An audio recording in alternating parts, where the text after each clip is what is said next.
What's up, Anchor and addicts, or whatever you want to call yourself. Yeah, so this is an ad. I'm in the shower, but I just gotta say, I just made my first Anchor podcast. It was about a half an hour long, and Anchor is the easiest way to make a podcast. It was literally simple. I press a button, it turns on. Anchor gives you, everything you need in one place. Because you can do it right from your phone, or if you have a laptop or a computer or tablet that you could just do it from. The tools, they allow you to record and edit your podcasts. So, of course, you could add little snippets in there, or take out things that you didn't want in there. But the good thing about it is they'll also distribute it for you, so you can be heard anywhere you want to, like on Spotify or Google Podcasts, Apple Podcasts. You can easily make money from your podcast too. And they tell you and walk you through all the steps. And the good thing is, you can download it now. Because I've heard this from Gary Vaynerchuk. I've heard this app going out there a long time, for about a year or two, that it's just easy. It's easy to use. And I know this ad is long, but I don't care. But you could download it now on, go to anchor.fm to get started. That's ANCHOR.FM to get started. And let me finish my shower, okay?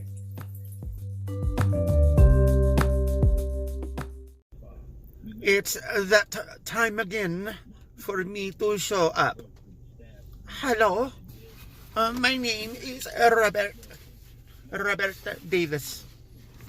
That's probably really bad, but I'm back. Man, that light. Some days I think I need to turn it down, but I don't know. I had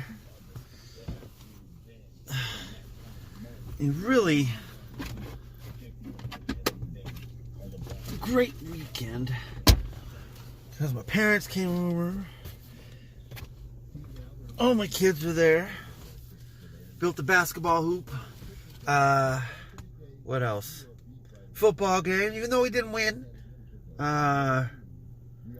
Streamed a little bit. Made a little bit of recording.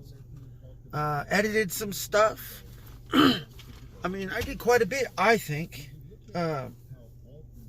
Knowing the past, I think, 2 months have been, honestly.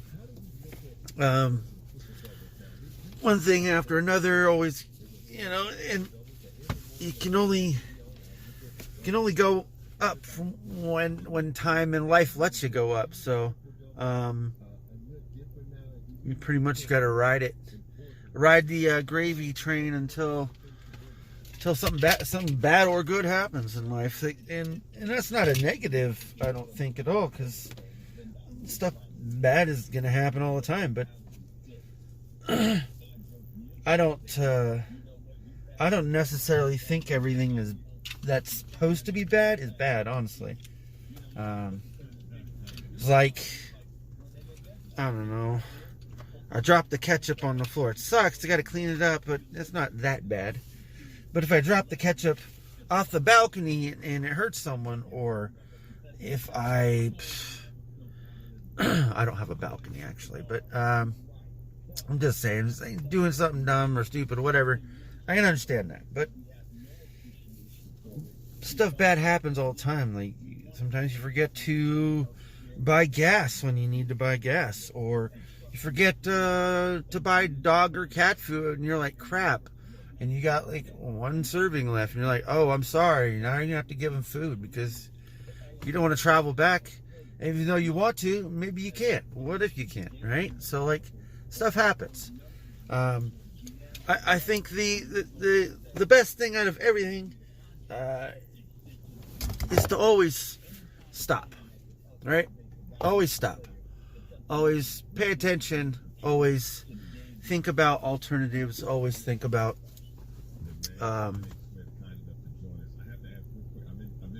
stuff bad happens, but what is the good thing, or what can I do now since that happened?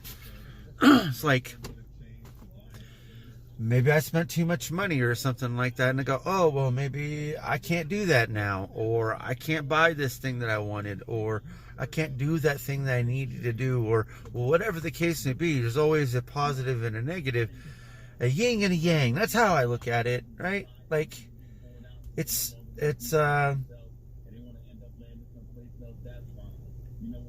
always a thing to think about.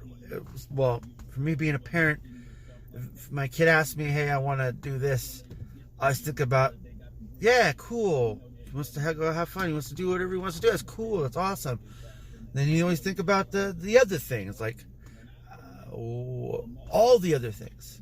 What time is it? What day is it? How long? All the other things that go and pop in through your head. It might not translate or come out the way that your child or whatever wants it. But sometimes it's just like, it should be a thing, like a post-it note on your forehead. Say, hey, I want to do this, and this is everything, right? But it doesn't work like that. So sometimes it feels like you're grilling your kid, or sometimes it feels like you're I don't know, asking too many questions even though you don't think you are. But I think that's just how not being there opens a lot of questions, right? So that's one thing that how I look at it. So I look at everything, positive and negative, and then going from there, right? So say something happens, bad happens with my kid, right? Well, you find out what happened first. Then you find out the good and the bad. You know, that's how you generally rationalize things. But not giving time for explanation, or not being able to find out everything, jumping to conclusions, all of that stuff